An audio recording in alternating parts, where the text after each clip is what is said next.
Hello, Uta Hagen here of Trans Widow Uta Hagen YouTube channel with a neon purple blue salvia. They actually don't smell that good. I never I never use them as cut flowers. And my goodness, my last roses. Look at that. They're about to go. I wouldn't be surprised if they drop some of their petals even right now. Uh, there we go. Now, I've had an interesting couple of days putting together my thoughts to especially help whoever it will be, whether it's the Senate or the House, who will be questioning Dr. Olson-Kennedy regarding the government money that she took, I think, for 5 years to do a study of young people that she put on what is commonly called puberty blockers, which are gonadatrophin agonists.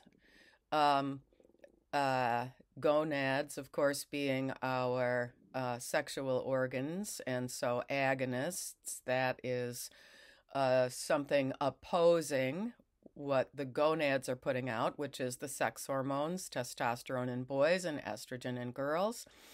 And this study had 95 subjects, and she has now openly said that she couldn't publish it because of political fallout.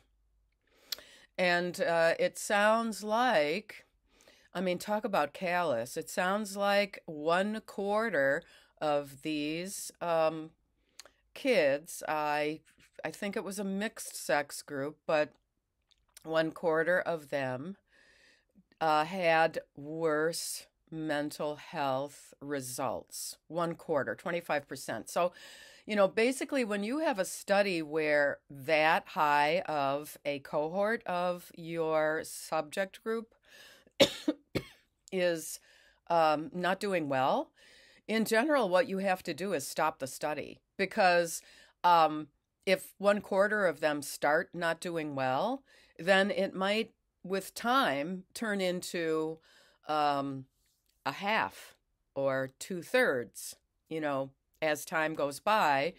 We already have a study, now I don't remember which country this is from, maybe Germany, where within 2 years, those who had this diagnosis of being transgender abandoned using the puberty blockers or wrong sex hormones or whatever. They did not renew those prescriptions. And so what I really wanted to make sure of is that some of the actually, I called the Republicans because I don't think I'm going to get anywhere with Democratic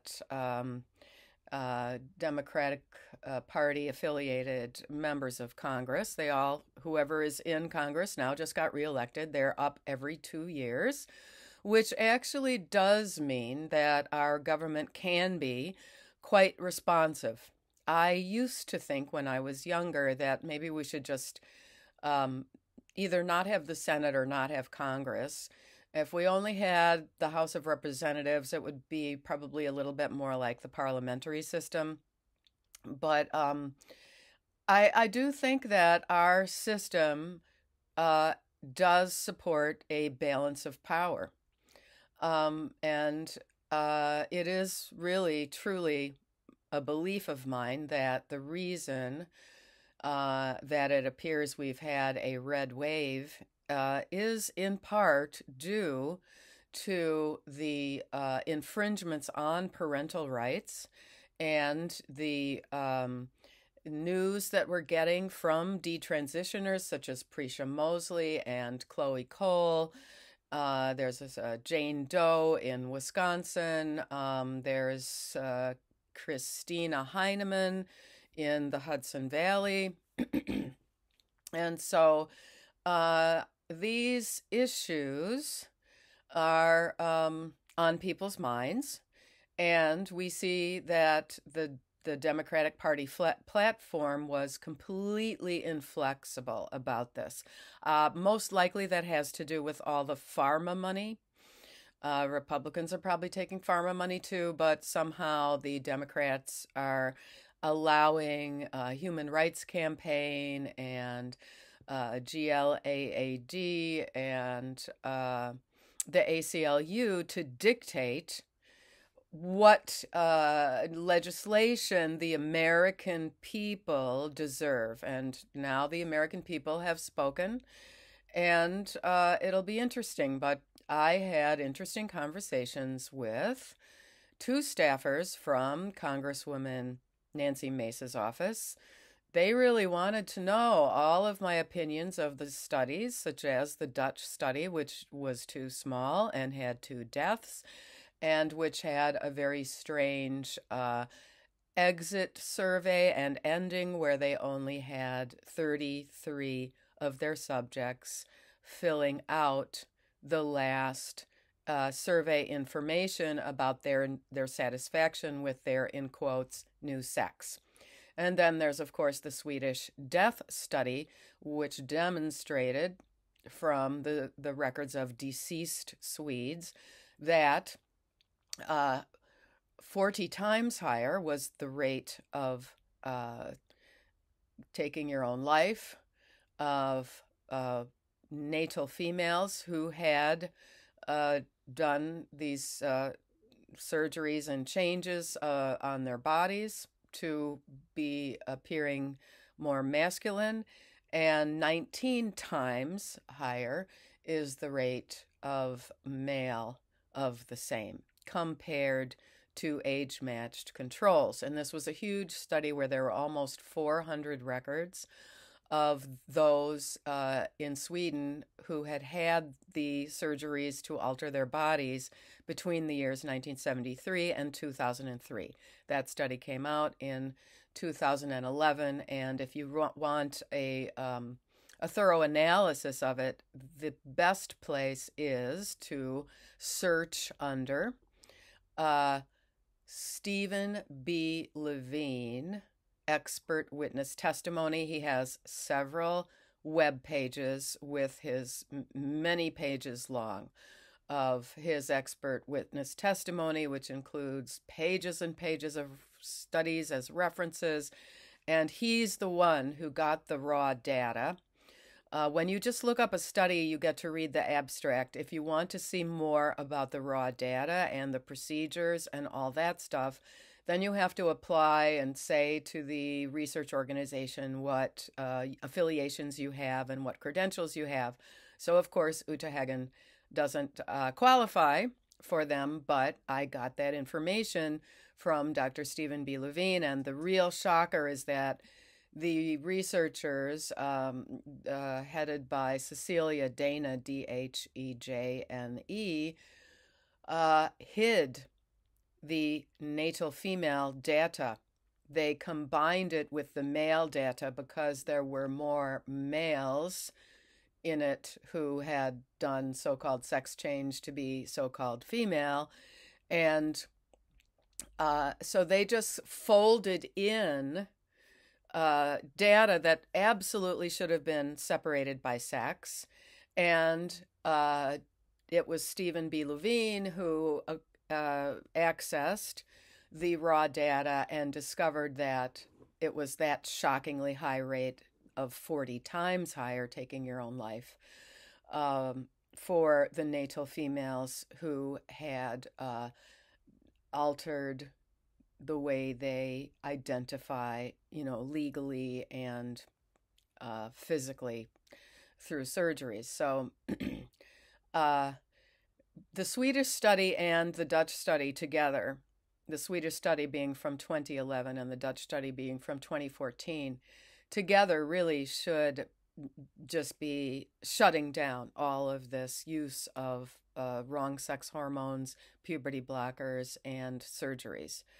And what we have is the Trans Journalists Association Style Guide, which tells people what to write and what not to write.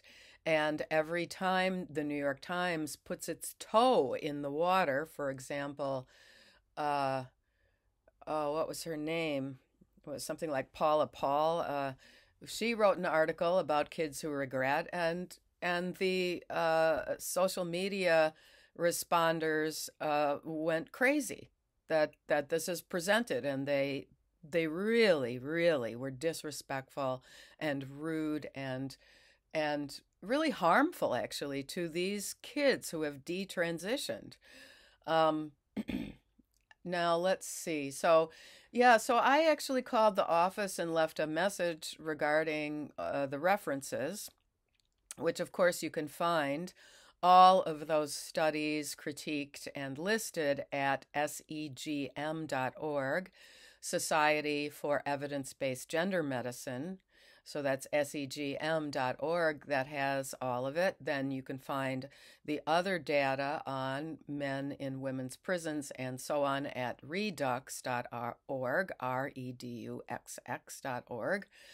And, basically they tell quite a sweeping story. And if you combine that with Behind the Looking Glass at Lime Soda Films YouTube channel and Trans Widow Ute Hagen channel regarding the violence towards women by exactly cross-dressing estrogen-consuming men, that is quite a picture. And it doesn't mean, that you're going to do anything except just avert your eyes from someone that you identify walking down the street who is trying to so-called pass as a woman.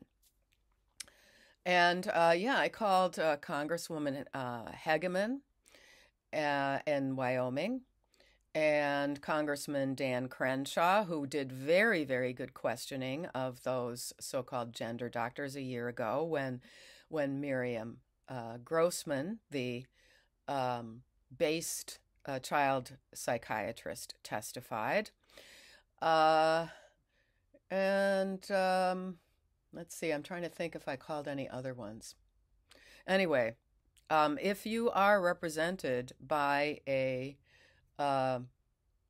GOP-affiliated House of Representatives elected official, do call their office and just say, listen, I support this. Maybe even if you didn't vote, on that ticket, you can say, I didn't vote for you, but this is one issue that I agree with the direction you're headed in.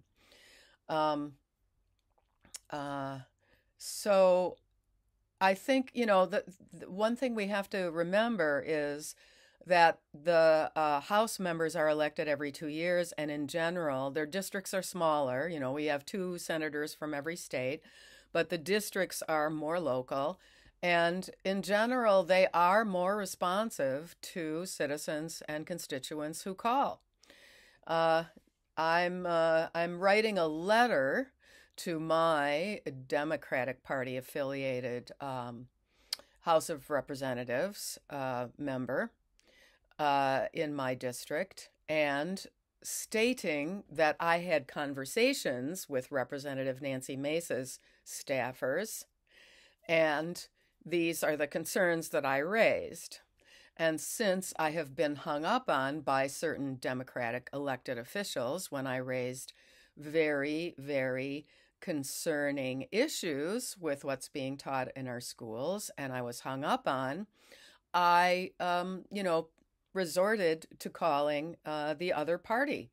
But, you're all in the same government. We are all in the same country, if for those of us who are the U.S. citizens.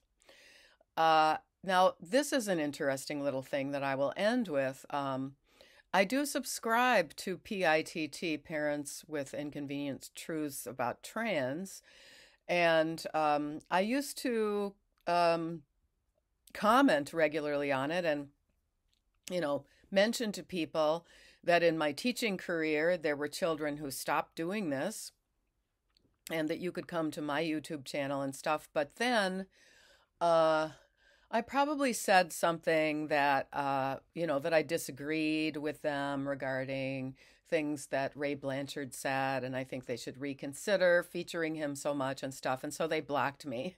They had this message that was, "You will never be able to uh, comment here, not for 100 years." But I wrote an email about this, the business about the child development. That's the other piece that I wanted to give the members of Congress is that, right on our National Institutes of Health website, we have a page outlining the Piaget 4 stages of child development: sensory, motor, pre-operational, concrete operational, and formal operational. And the Nancy Mace staff really liked it when I said, you need to haul this Rachel Levine into Congress and ask for this doctor to rattle off those stages of development just like I did, because he won't be able to. And neither will Dr. Olson-Kennedy, because wrong body since birth and since earliest memory, and all this stuff about my body is wrong, all of this retcon, retroactive continuity, like in the show Lost, if any of you remember that, where, they would have the next episode and you found out the reason why a certain character said things that he had said, and they kind of do a flashback, and something in the past is sort of reworked to fit with something in a current episode. That's retroactive continuity, retcon. And this is what men like my ex-husband do. They reinvent their childhoods, and this is what the kids are doing. They're reinventing their childhoods, and they're inventing the suicidal narrative, and that's dangerous. And this whole movement, the gender clinics, all these places are rushing these kids into damaging treatments that don't help with the suicidal ideation. And instead, they should be teaching wellness. They should be doing my wellness checklist. They should, So anyway, so I gave all of this. A lot of you have heard these things before. I gave all of this to these Republican representatives. The Nancy Mace people were very interested, and they called me back a couple of times. And I said, take down my pseudonym, Uta Hagen, and take down my phone number. You can call me anytime if you want to have a caucus and do a Zoom call, and I'll explain all this stuff to you. I am a retired early childhood specialist with more than 25 years of teaching young children.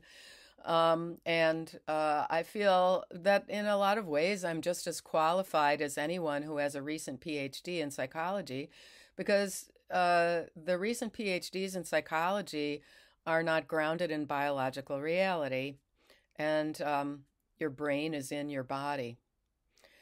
Okay, yes, we're going to have a frost, a hard one, going to go down into the 20s in a couple of days, so I've got to head outside and get that work done. You take care. I'm probably going to appear soon, maybe next week, again on Irene Britt USA. Please do go to her channel, like and subscribe here, because Irene is doing really, really great reporting about those volleyball teams and all the stuff about women's sports and the Imani Khalif craziness, all that stuff. Now, outside, back outside.